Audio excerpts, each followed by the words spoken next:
நீங்கள் பார்த்து கொண்டிருப்பது ஆம்ஸ்டாங் டிவி.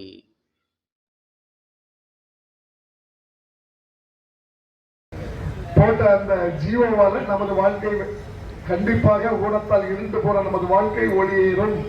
ஏன்னா போட்டது சாதாரண அல்ல, சொல்லின் வீரர், சொல்வதை செய்பவர், செய்வதை மட்டுமே சொல்லக்கூடிய ஒப்பற்ற தலைவரான டாக்டர் கலைஞர் அவர்களால் போடப்பட்ட 151 ஜீவோ வந்தவுடனே நான் சொன்னேன், வந்து விட்டது, அடுத்த வருஷம் எண்ணி 365 நாள்ல எனக்கு பெர்மனண்ட் ஆகும்னு சொல்லிட்டு கரெக்டா 2008ஆம் ஆண்டு ஜீவோ வருது.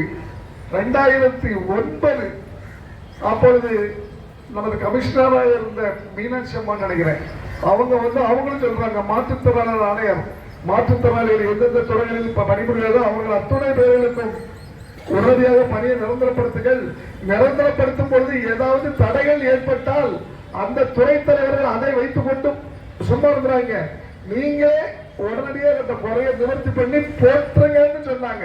ஏன்னா அந்த அதிகாரிகளை தெரியும், சாமி வளர்ந்தாலும் பூசாரி கெடுப்பான். நமது முதல்வர் ஸ்டாலின் அவர்கள் எப்பொழுதும் மாற்றுத்திறனாளி உற்ற நண்பர்.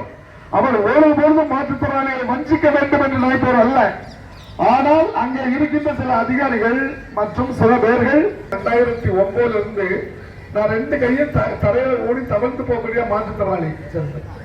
மாற்றுத்திறனாளி ஒவ்வொரு முறையும் செக்ரட்டரியேட் போய் கஷ்டப்பட்டு வீட்டமா எங்க வீல் சேர்ல தள்ளிட்டு வந்து சொல்வதற்கு முன்னாலே பட்ஜெட் எவ்வளவு போடுறோம் நம்ம ஐயாவை கூப்பிட்டு கேட்காங்க, தலைமை செயலர் எவ்வளவு வேணும் உங்களுக்கு, உங்க துறைக்கு என்னென்னலாம் செய்யணும்னு சொல்லி கூப்பிட்ட முதல் ஆள் நமது போற்றலுக்குரிய தலைவர் ஐயா மருதக்குட்டி என்பதை இந்த இடத்துல மிக ஆணித்தரமாக கூறிக்கொள்ள விரும்புகின்றேன். அவர்கள் போய் கூறினார்கள், எங்களுக்கு இந்த துறைகளில் எந்தெந்த இது வேண்டும் என்று. இன்று உதவி உபகரணங்கள் நமக்கு கேள்விப்படமா, கிளர்ச்சி வேணுமா, தீபக்குமார் குப்தா அவர்கள் தலைமையில் ஒரு சிறப்பான குழு இயங்கிக் கொண்டிருக்கிறது.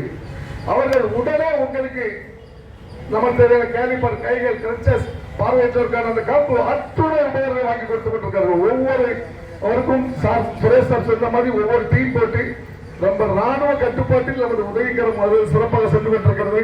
அத்தனை பேரும் அதை சேர்ந்து நமது ஜீவோ இன்று அவர்கள் கையில் எடுத்திருப்பது சங்கத்தெல்லாம் விட்டு வந்து பாவம் 20-15 வருஷமா கஷ்டப்படுறாங்க நம்ம மாற்றுத்திறனாளி பணியாளர்கள்.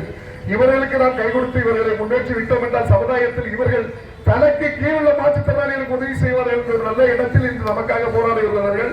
அவர்கள் கரங்களை வழிபடுத்தி நாம் அவர்கள் கூறுகின்ற பாதையில் சென்று விரைவில் அந்த ஏப்ரல் 16 நமது மானிய கோரிக்கை நிச்சயமாக அந்த நமக்கான இதே கனியான அந்த 151 ஜீவோவை தலைவர் கலைஞர் அவர்கள் வாயால் அறிவித்து இனிப்பான செய்தியை போற்றுவார்கள். அதற்கு எல்லாம் உதவிக்கரம் உதவி புரியும். அதற்கு நாமும் அவர்கள் வழியில் இருக்க வேண்டும் என்று கூறி வாய்ப்பளித்த நல்ல உள்ளங்களுக்கும் தலைவர் சிதம்பரம் சார் மற்றும் மேடையில் இருக்கின்ற அத்தனை பேர்களுக்கும் மற்றும் இந்த கூட்டத்தை அனைத்து பகுதிகளில் வந்து உங்களை வணங்கி விடைபெறுவேன். நன்றி, வணக்கம், வாழ்க வளமுடன்.